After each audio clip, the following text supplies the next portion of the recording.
They say grief is quiet, that it comes in hushed tones and long silences, like snowfall. But at my mother's funeral, it arrived in the form of my younger sister Bianca wearing 4-inch Louboutins and a fascinator that would have embarrassed a Derby horse, theatrically dabbing at her dry eyes while giving a eulogy that included the phrase, "Marjorie March was basically the Jackie Kennedy of Rosefield." I stood at the back of the church, near the exit, close enough to count the black sequins on Bianca's shoulder pads, but far enough that no one could ask me to speak. That was her stage now. She had the mournful curtsy down to an art, chin tremble, shoulder droop, gracious hand on grieving chest. You would have thought she was the widow, not the daughter who hadn't visited in 3 months unless there was a photographer involved. There was a buffet of legacy hunters flitting about, people who had once borrowed sugar from Mother or owed her money. I recognized exactly 6 faces in the crowd. Most of the others knew Bianca from her lifestyle blog, By Life Balance, which featured heavily filtered snapshots of brunches and intentional living workshops she charged $495 a head to attend. I didn't cry. Not because I wasn't sad, but because it felt dishonest. Mother and I had our own funeral 10 years ago. It was silent, unspoken, and it happened in her sitting room when she told me, without looking up from her knitting, that I had too much masculine energy to ever be loved properly. I flew in from Portland the night before, took an Uber straight to the 2-star motel behind a Shell station. $96 a night, no room service, and the vending machine was out of bottled water. I'd offered to stay in the guest room at the March house out of courtesy. Bianca had responded with a heart emoji and a message that read, "I think it's better you're not underfoot." So I kept my distance, as always. The will was read 2 days after the funeral in the stifling leather and mahogany office of Harold Thorne, Mother's longtime attorney. His secretary, Paula, kind, impeccably dressed, and the only person in that town who had ever offered me chamomile tea without agenda, welcomed me with a softness I hadn't felt since childhood. Bianca arrived 10 minutes late in a white power suit and sunglasses, as though she were attending the Cannes premiere of her own grief. She carried an expensive handbag the size of a carry-on suitcase and placed it next to her chair like she expected to pull out a crown at any moment. Harold cleared his throat and began, "I, Marjorie Evelyn March, being of sound mind and generous spirit." I stopped listening after that. I knew what was coming. You can feel a will in your bones if you've lived the years that precede it. You can sense when the math's been done behind closed doors, when the dinner's skipped and the phone calls unreturned come home to roost. Mother left Bianca the March house, its contents, including the heirloom china, the 1836 grandfather clock that had survived 2 wars, and the sacred garden with its imported marble fountain from Florence, and a discretionary trust to cover maintenance, totaling $1.8 million. To me, she left nothing, not even a mention. Bianca gasped and clutched her chest like she'd won an Oscar. "Oh, Mama," she whispered, "I'll protect it all." I nodded once. No tears, no protest. I simply turned to Harold and thanked him for his time. That's when Bianca, already thumbing her phone under the table, sent me a text. "Hope there's a cheap motel nearby." I stayed seated for a moment after she left, letting the silence settle. Harold looked at me over the rim of his glasses. "Celeste," he said, his voice hesitant. "Are you all right?" "I've been through worse," I said simply. Paula entered then, carrying a small stack of papers. She hesitated. Our eyes met.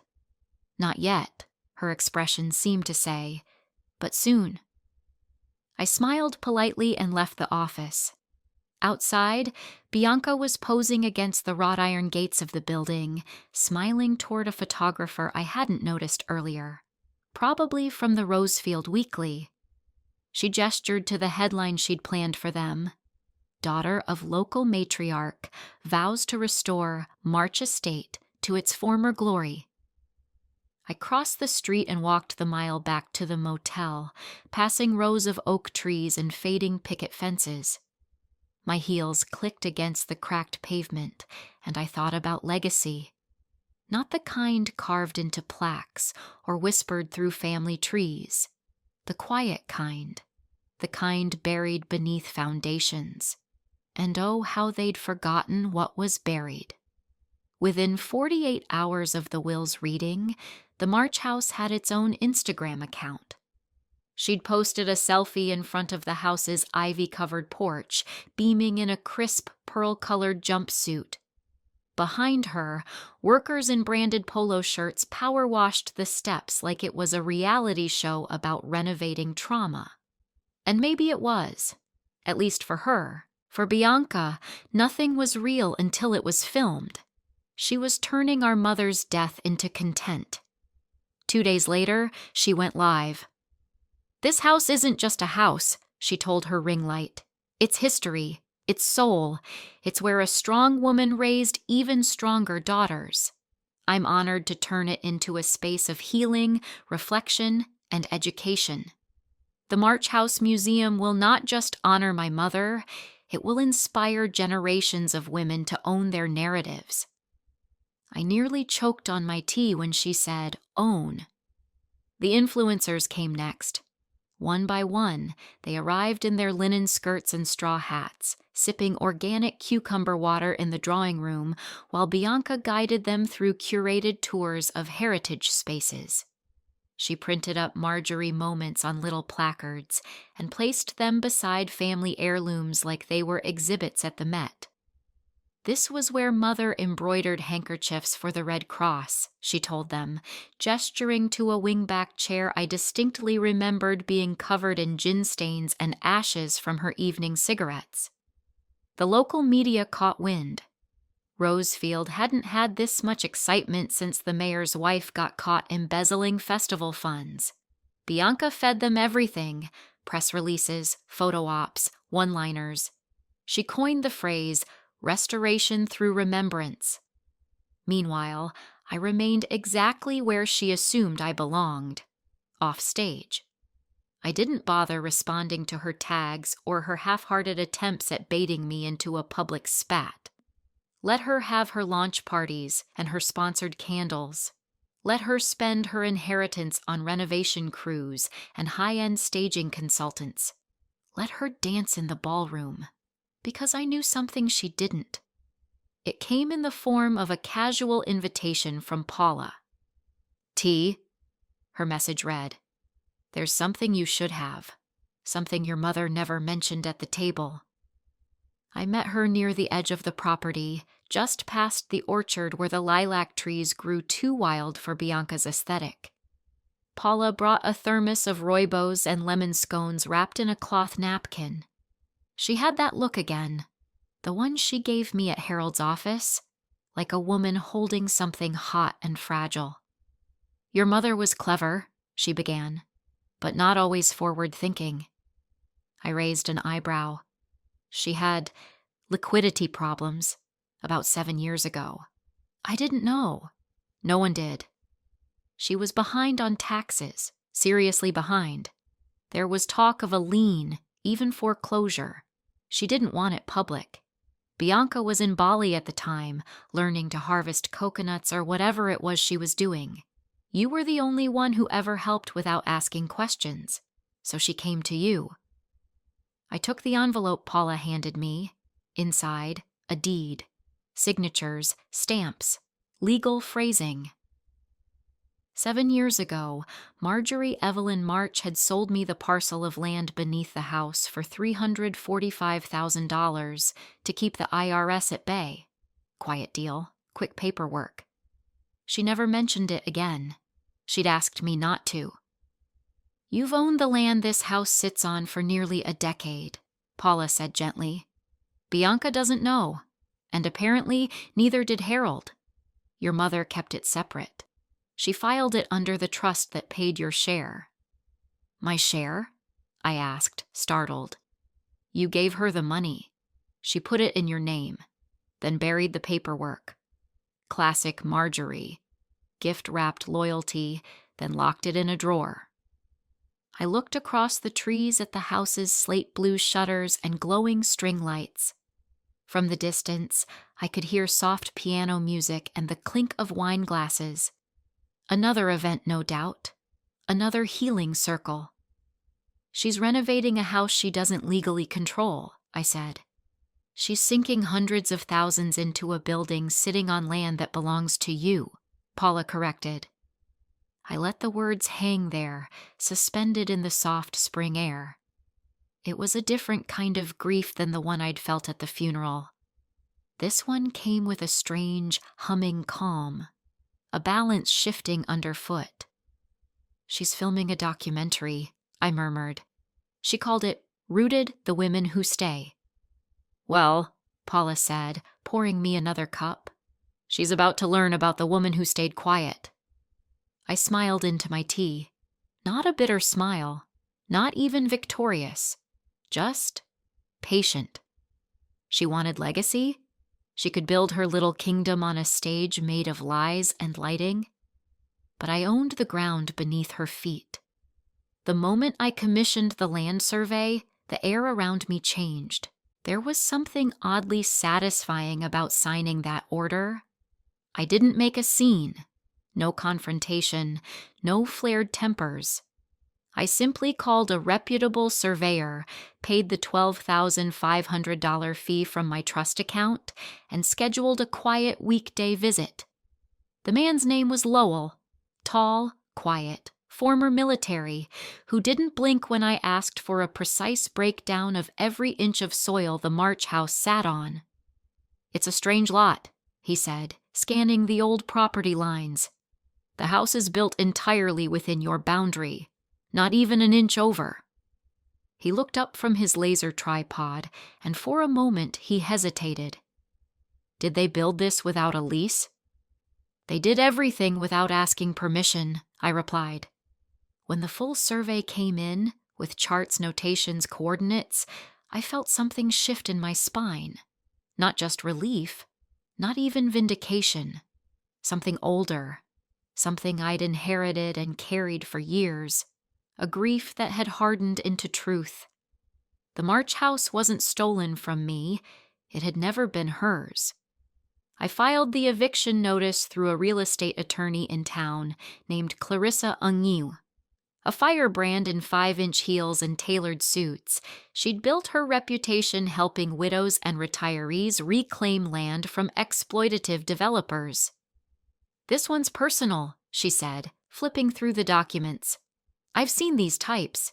Your sister thinks drama is a brand, but the law doesn't care about hashtags." She drafted the notice in elegant, unmistakable language. To Ms. Bianca Rose March, "As of this notice, the structure known as the March House is situated entirely upon privately owned land deeded to Ms. Celeste Evelyn March on May 6, 2025. You have 30 days to vacate the premises or provide evidence of a lease, purchase, or easement agreement. Failure to comply will result in legal removal. We had it delivered via courier, not mail, because I wanted her to hold it in her hands, not find it in a cluttered inbox next to PR offers and partnership requests. That was on a Wednesday. On Saturday, I showed up in a hard hat. It was during one of her exclusive restoration preview tours. She'd partnered with a lifestyle influencer, someone named Luna Harmony, who walked barefoot on wood floors and sold chakra kits from a Shopify store. I arrived in a crisp navy blazer, steel-toed boots, and the city's most reputable commercial developer at my side. His name was Richard Donnelly, and his presence was deliberate. Richard wore neutral tones and carried a leather portfolio like a holy text. He nodded politely to the stunned group on the porch. "We're here to inspect the foundation," he said plainly. "It's being considered for adaptive reuse." Bianca was halfway through an emotional monologue in the dining room, telling wide-eyed guests how this table had once hosted Eleanor Roosevelt, when she noticed me through the window, measuring tape in hand, walking the perimeter with confidence. She came storming out in a chiffon caftan, heels clicking across the porch like a warning. "What the hell are you doing?" she hissed. "Due diligence," I replied. She laughed, shrill and off-key. "You're trespassing." "No," I said, and held up the survey papers like scripture. "You are." The next 48 hours were pure chaos.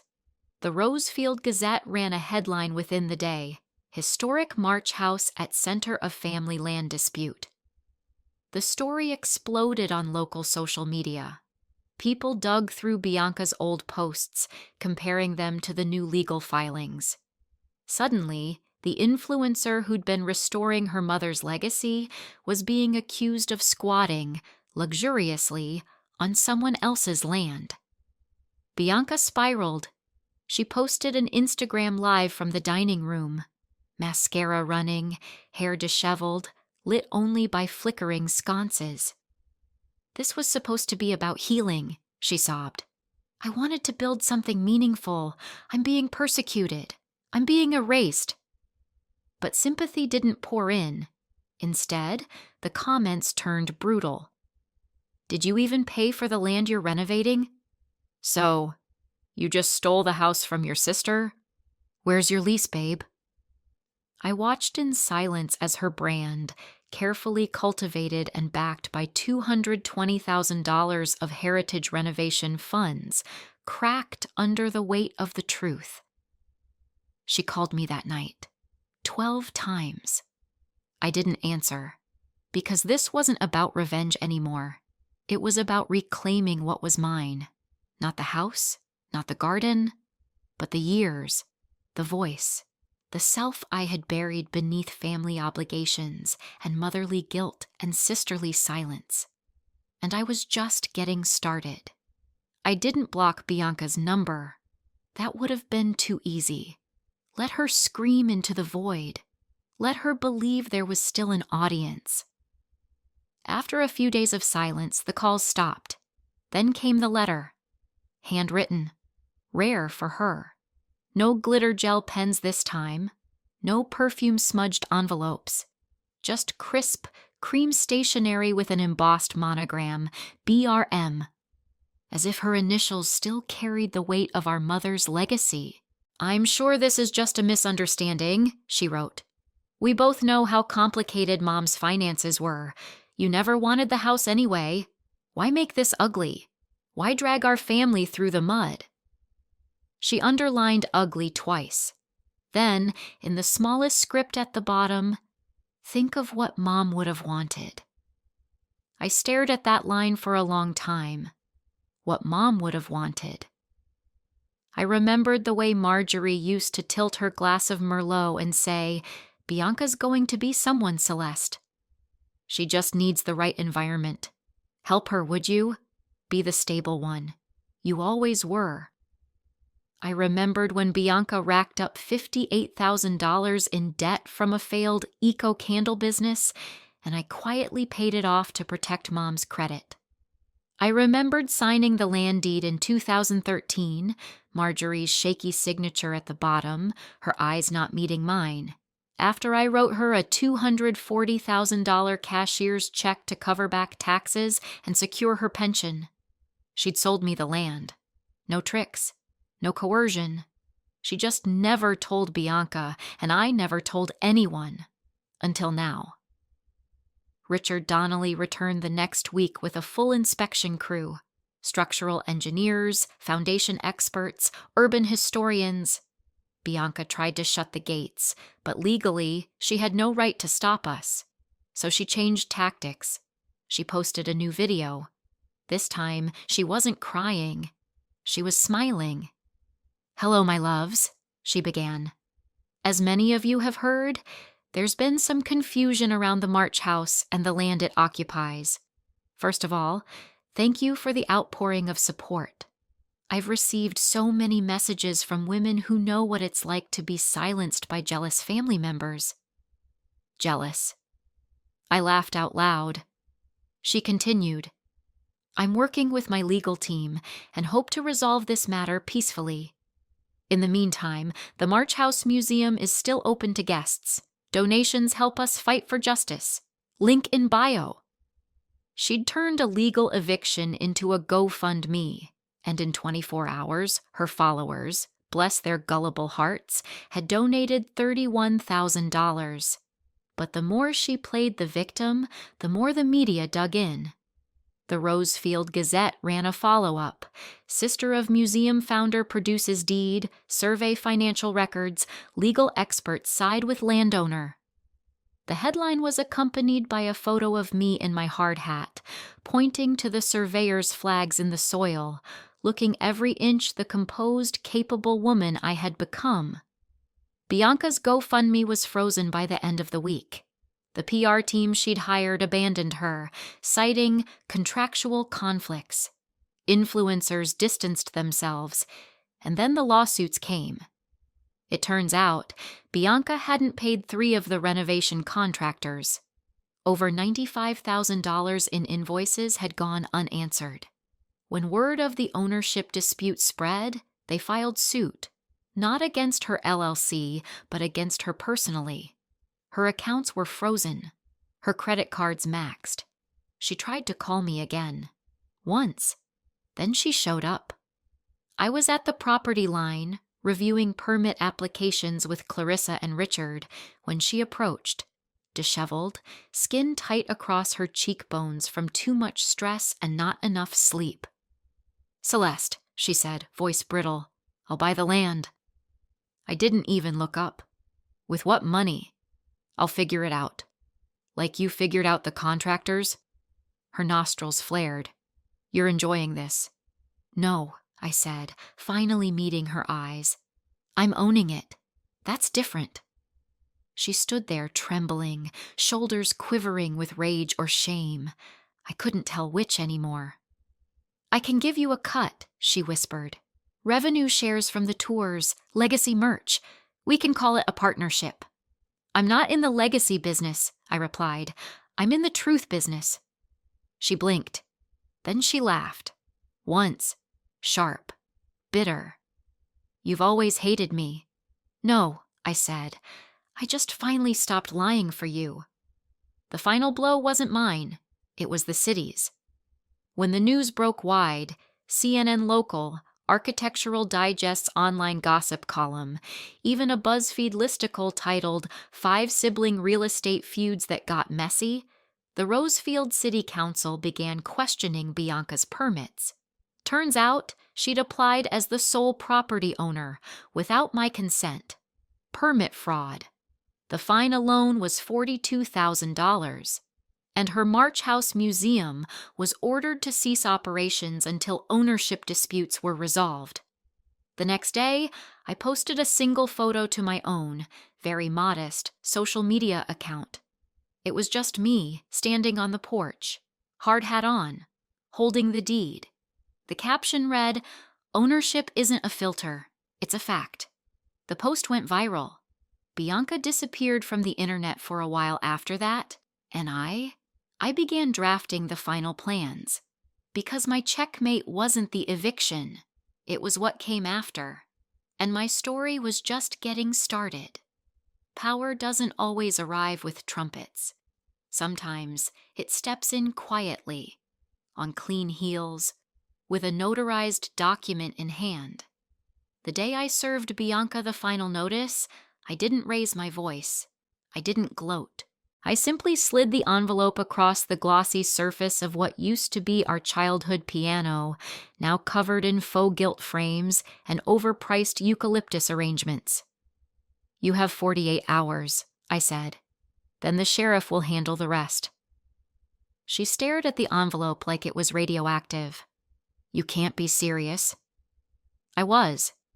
She looked thinner, not from fasting or fitness, but from something more corrosive. Stress, debt, ego fatigue. Her once luminous skin had taken on a sallow, papery hue, and though she wore the same cream-colored blouse from her launch party, it was wrinkled and the pearl buttons strained at the seams. I didn't answer. I didn't need to. That evening, she sent me a wire transfer receipt, $15,000, along with a message that read, "Good faith down payment. More coming." It was almost laughable. She hadn't even asked for a price. I refunded it the next morning with a simple note. "You're not buying me out. This isn't a negotiation." What I didn't say, what I didn't have to say, was that no number would suffice, because this wasn't about the land. It never had been. It was about truth being louder than fiction. It was about correcting a story that had gone unchallenged for too long. Still, Bianca persisted. She went on camera again. Framed by a dusty window pane and a half-finished gallery wall, she addressed her dwindling audience. "My sister is confused," she said, voice trembling with performative restraint. "This house isn't just wood and brick. It's legacy. It's lineage. It's ours. She's punishing me for being chosen." She pressed her palm to her chest like a martyr. "I just want peace." Peace? Bianca couldn't even spell it without a stylist. The final straw was the wine and cheese event. An invitation arrived in my inbox, unsigned but unmistakably her handiwork. Lavender font over a sepia-toned photo of the March house. The title? "An Evening of Elegance, a farewell to the house that built us." I blinked. Farewell? It was a performance, her last desperate act. But I attended, not to support her, to witness her finally unravel. The house was lit in soft gold. Fairy lights wound around the porch railings. I could see she'd emptied what was left of her savings, maybe borrowed from one of her chronically forgiving exes. The charcuterie table was decadent. Wagyu beef, truffle manchego, little ceramic ramekins of wild fig preserves. There were servers in crisp white shirts, a string quartet in the foyer, and enough roses to choke Versailles. I stayed near the threshold.